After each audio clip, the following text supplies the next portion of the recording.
Today is the day, my friends. Today is the day that there are new episodes of the Culture Jack podcast dropping on your streamer of choice on Apple Podcasts, on Spotify, on Amazon Music, on Audible, on iHeartRadio, on Pandora, Stitcher, SoundCloud. There's a lot of places you can find the podcast, and they're all linked below in the description. Follow the link tree.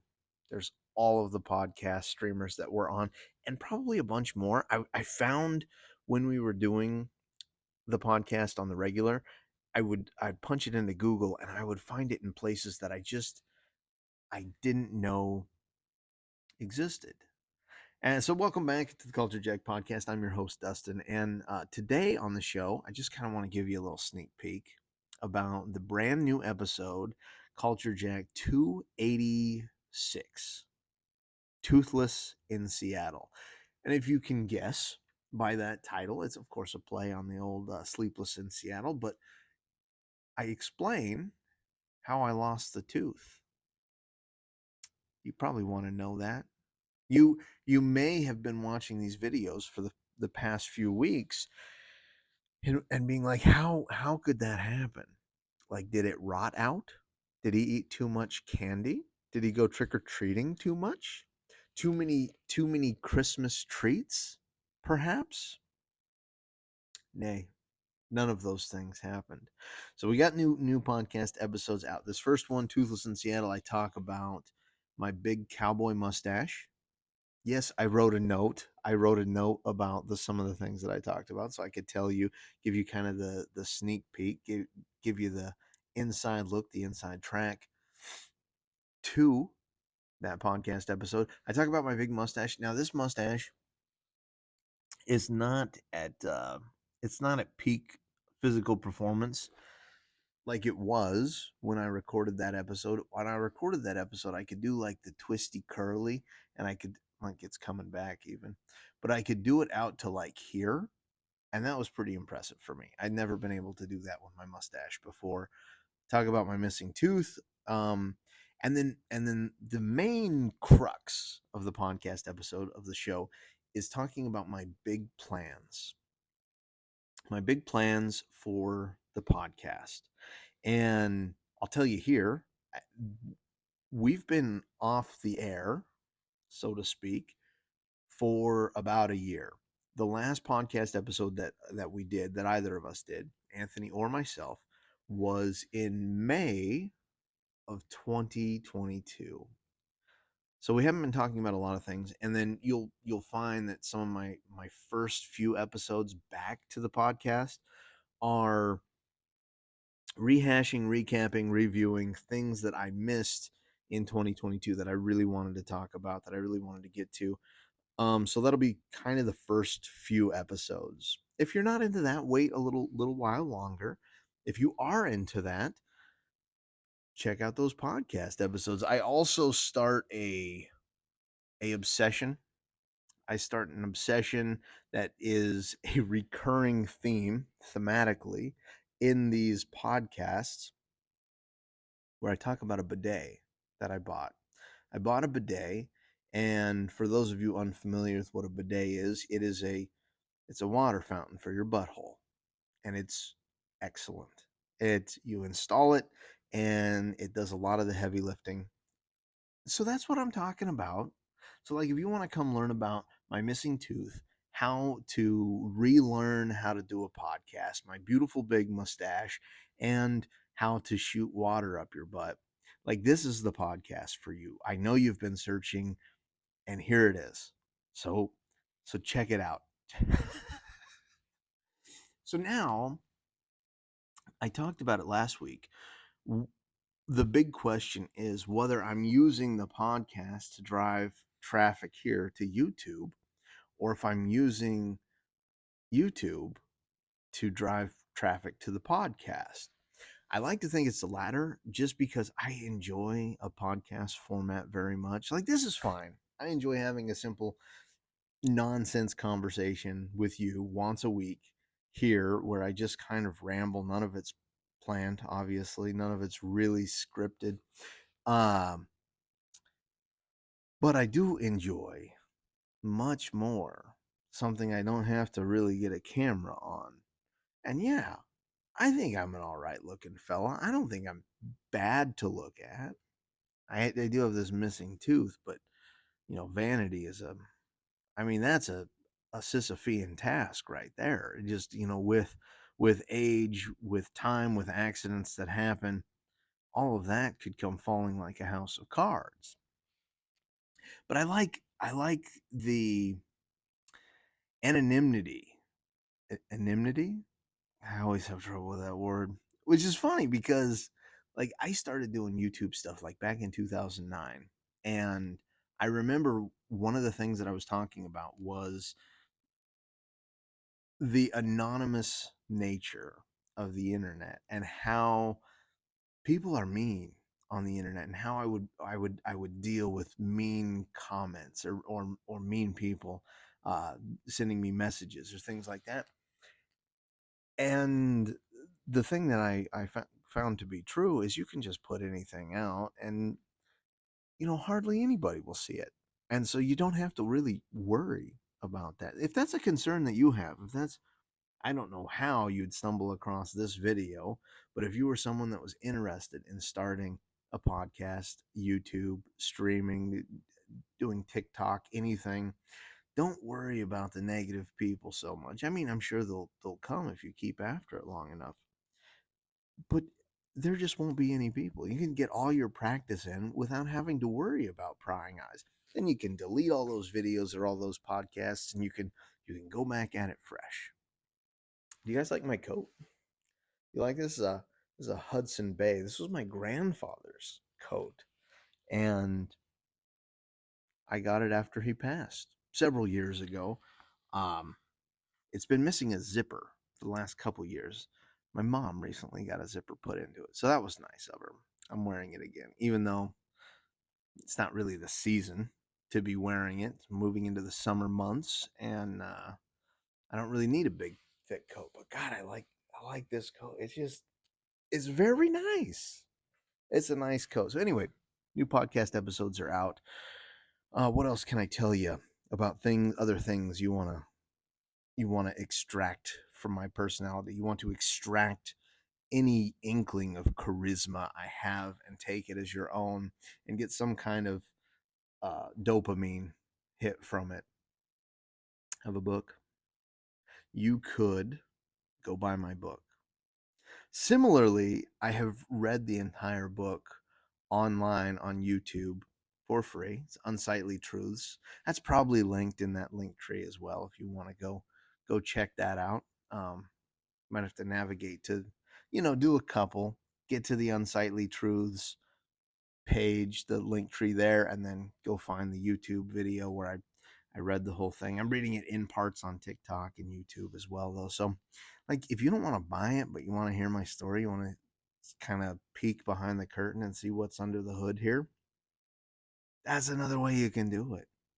That's another way you can do that. Anyway, starting new podcast episodes. I'm very excited about that. Do a big announcement. New episodes. And as such, I didn't really have a singular topic that I wanted to focus on. I had a couple of just kind of random passing thoughts that maybe I could share. And the first one was I was experiencing some soreness, some tenderness in my abdominals, some tenderness in my hamstrings. I don't know what I was doing um, that caused it. But as you get older, you'll find that you will have some unexplained sorenesses and things like that.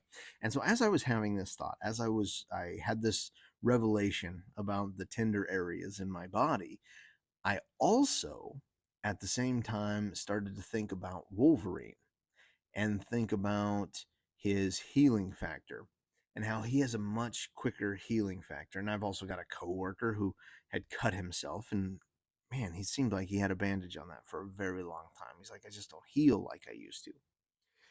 So my contention is that the creators of Logan, the creators of Wolverine, they made him because they were middle-aged men who were also suffering from ailments. They had a sore back. They came into the office like, God, I wish this sore back would just go away. And then they made a character who doesn't get sore backs because he heals so quickly. And you got to think that Wolverine's healing factor is not just for cuts and punctures and bullet wounds, but it's also for, lactic acid buildup after a good workout. Um, you'd also have to think that his recovery time after a good workout, his period in which he builds muscle growth after a really good workout, would be considerably shorter, and thus his ability to build muscle would be considerably faster than your average man as well. So it doesn't just go into like physical damage that he suffers, but maybe the traumas and the physical exertion that he puts on his own body. Now, kind of following that same track, and I don't know if it's ever been explained in the comic books. Maybe it has. Maybe this is something that's already been explored and made into a series or something along those lines. But perhaps Wolverine doesn't need the same amount of sleep, because if it's all recovery based, like the normal person needs 8 hours of sleep, maybe this guy, maybe he gets it done in a half hour. I don't know. I have a ongoing, continuing eye issue, and I just think how nice it would be to heal from that. Like, it's called epithelial base layer dystrophy, and my eyeball, when I sleep and I get dry eyes, when I sleep, those dry eyes connect themselves to my cornea. And then when I wake or when I move my eyelids too rapidly, the cornea that is stuck to my eyelids is weaker and will rip off of my eyeball. And so it will make like little air pockets, like is underneath wallpaper or like your phone screen. You'll see that. That's what's going on in my eyeballs. And I was just thinking, man, it sure would be nice if I had a Wolverine esque healing factor. Maybe the guy who created Wolverine had an eye problem. I just think he was kind of an old guy, kind of a guy getting on in the years, and his body was not recovering. It was not treating him the way that he wanted to be treated. Anyway, that was one of my passing thoughts. The other one that I wanted to get off my chest and talk to you about today, seeing as how I just decided to make a video. Last week I did a grand apology that there weren't new episodes on the podcast, but they're out now, like my Bermuda hat. Yeah, I just got that. We went to Bermuda. First time. It was very nice. The other passing thought that I had is Guardians of the Galaxy Volume 3. I was thinking about that movie, a good movie. I had like a review that I posted of it on this YouTube channel. But I someone had said, it's different in other two other Marvel series, to other MCU properties, in that it had an actual ending. So, spoilers for Guardians of the Galaxy 3. If you still haven't seen it, we're going on 3 weeks now. Get off your ass, go see it. But it had an actual ending. And so, thinking on that thought, not only did it have a satisfactory conclusion to the Guardians of the Galaxy, but it had a satisfying conclusion to almost all of the Guardians themselves. And almost all of the Guardians themselves throughout Guardians 2, Infinity War, Endgame, Love and Thunder, and Guardians 3, and of course the Christmas special. Throughout all of that, all of the characters received a pretty nice story arc, with one exception, and I'll tell you who that is at the end. I mean, as we go through them, you'll be like, they're not getting to that person. What the heck? So Gamora, I mean, her her character arc was a little stymied because she died, and then she was a different Gamora that came back from the future. So I'm not even going to count that one though, because both Gamoras had a satisfying arc. The first Gamora, in that she was a stern warrior that then found her softer side, fell in love with Peter Quill, and then uh, she didn't sacrifice herself, but she was sacrificed. So okay, she's good. But the new Gamora that came back, that they could have just kind of shoehorned in as a love interest to Peter Quill and made them fall back in love, she found another family. She found another family in, uh, I don't remember the guy's name, but Sylvester Stallone's Ravagers, right? She found another family there, so she got a satisfying conclusion. Drax, he lost his family to Ronan, who was under orders from Thanos. Both Ronan and Thanos are toast. Drax also found a new family in those kids at the end. Nebula never felt like she had any personal agency. She never felt like she was someone who was in control or had the reins about her own destiny. And here she is running nowhere. So she's got the reins. Of course, Rocket, we saw his story play out in the first Guardians. We learned that he was a little bit um, he was tortured. He was experimented on. He's a talking raccoon. In the second one, he goes through kind of a struggle with leadership with Peter Quill, but we find out that he is kind of the only guy Peter Quill can trust to run the show outside of himself. And then there at the end, he's in charge. He's in charge of the Guardians. Peter Quill, he had a satisfying conclusion. Being this idiot guy who doesn't trust anyone, who sleeps around, he became a committed person. He became one that, although I guess Peter's been a pretty well-rounded character throughout. He's the main character in the Guardians of the Galaxy. Uh and that leaves oh, Mantis. Mantis was good as well, because Mantis, uh being one of the offspring of Ego, which made her uh, Peter's sister. They also had a good kind of reunion, I guess. But Mantis, similar to Nebula, she didn't have any agency either.